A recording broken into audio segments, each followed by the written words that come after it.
Hoje, antes de falar de Brasil, Estados Unidos ou Reino Unido, eu quero falar da China. Mas antes eu queria te perguntar, com toda a crise imobiliária que a gente está vendo por lá, você acredita que essa crise vai se espalhar para outros setores da economia chinesa? Me diz também se você acredita que isso vai afetar as nossas empresas aqui no Brasil e quais setores seriam mais sensíveis a isso. A gente sabe que a China vem estourando a sua bolha imobiliária. Muito do seu PIB vem da especulação imobiliária e no investimento de novos projetos imobiliários, muitos que acabam ficando vazios ou nem terminam de ser construídos. Então a China impôs um limite para o endividamento das incorporadoras e construtoras. Sem a capacidade de se financiar emitindo mais dívida, muitas se tornaram ilíquidas, sem capacidade de pagar as suas dívidas ou cumprir os seus projetos. Agora a gente tem visto investidores imobiliários boicotando essas empresas e nem querendo pagar os projetos com o qual já tinham se comprometido. Mas a China não é boba nem nada e está inundando o sistema com liquidez para tentar controlar os efeitos da crise.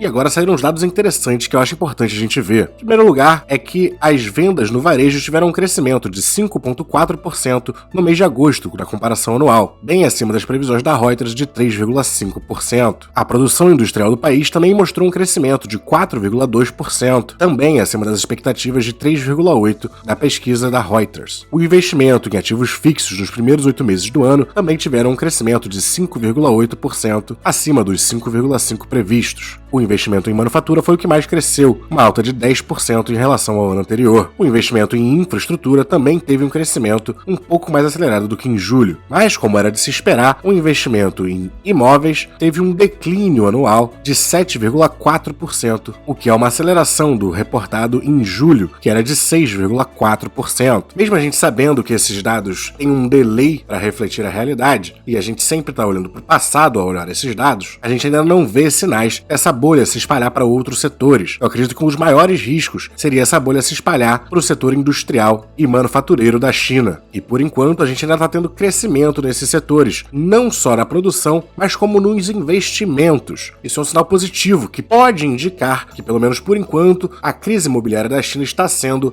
razoavelmente contida, o que contém também os seus riscos para a economia mundial. Quando o assunto é Estados Unidos, a inflação teve mais uma alta em agosto de 0,1% no mês. Essa alta acontece mesmo com uma grande queda no preço de gasolina. O resultado ajustado, que exclui os voláteis preços de alimentação e energia, teve um crescimento de 0,6%. Ambas as medidas foram acima do esperado. No acumulado dos últimos 12 meses, a inflação americana bate 8,3%. Apesar da diminuição do acumulado dos últimos 12 meses, a inflação veio acima do esperado e se mantém em níveis altíssimos, o que preocupou os mercados, que já precifica uma chance de 85% de uma alta de 75 pontos base na reunião do FONC do dia 21 de setembro. Porém, antes o debate era entre uma alta de 50 pontos base ou 75 pontos base. Agora já damos 15% de chances para uma alta de 1 ponto percentual de 100 pontos base. Ou seja, com a inflação acima do esperado, o mercado também imagina um Federal Reserve, um banco central americano mais agressivo contra a inflação, sem medo de aumentar a taxa de juros. Inclusive, esse foi o dado mais importante da semana em relação aos mercados. Depois desse dado, todos os mercados despencaram. Mas isso eu vou te mostrar lá no fim do vídeo. Quem também está com uma inflação muito alta é o Reino Unido. Eles vinham acima dos 10% e agora tiveram uma queda no acumulado,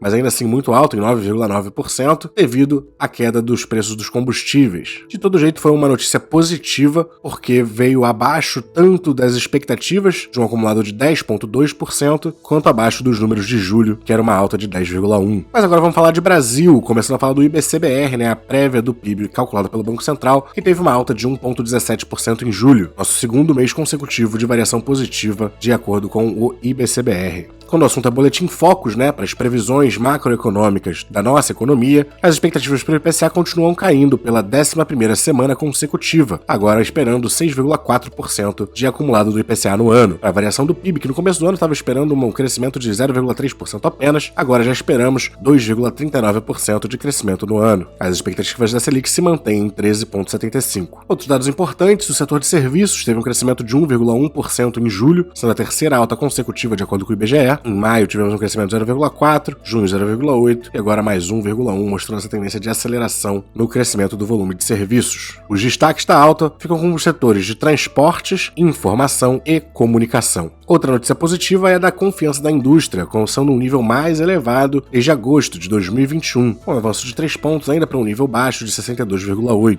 O índice da situação atual ficou em 58,4 pontos e das expectativas bateu 65 pontos. Acima de 50 pontos representa um otimismo. Na contramão, talvez as vendas do comércio tiveram um recuo de 0,8% em julho, sendo a terceira queda consecutiva. No começo do ano tivemos um grande crescimento, e uma desaceleração desse crescimento nos 4 primeiros meses e agora já 3 meses de retração nas vendas. Mais importante talvez seja olhar o acumulado dos últimos 12 meses. A gente teve um grande decrescimento até janeiro, uma tentativa de crescimento e voltamos à nossa tendência maior de queda. Quase todas as atividades tiveram taxas negativas. A exceção ficou com combustíveis e lubrificantes. E rapidinho no cenário corporativo, eu quero falar primeiro do Nubank, que vai deixar de ter o BDR nível 3 negociado aqui no Brasil e vai passar a ter o BDR nível 1. O plano ainda precisa ser aprovado pela B3, mas caso aprovado, os acionistas terão que se comunicar com a sua corretora e terão a opção de efetuar a troca dos seus BDRs nível 3 pelos de nível 1 ou pela ação direto nos Estados Unidos, mas aí a pessoa vai ter que ter uma conta numa corretora lá fora.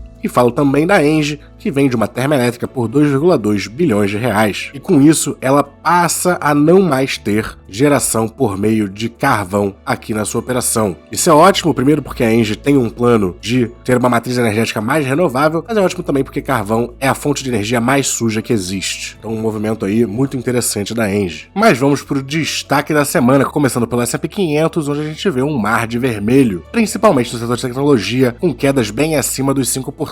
Microsoft 7,46%, Google 7,29%, Meta 13,52%, Amazon 7,31%, Nvidia 8,26%, Intel 7,06%, mas não é só tecnologia que está sangrando. O setor financeiro também com quedas muito acentuadas, acima dos 5%. As exceções ficam aqui com manufatura de remédios. Olhando o Ibovespa, na semana a gente teve uma queda de 2,69%, mas a gente conseguiu se manter acima e encontrar suporte aqui na média móvel de 50 semanas. Estando acima de todas as principais médias móveis, eu continuo com perspectivas positivas para o Ibovespa. O IFIX se manteve estável essa semana com uma alta de 0,15%.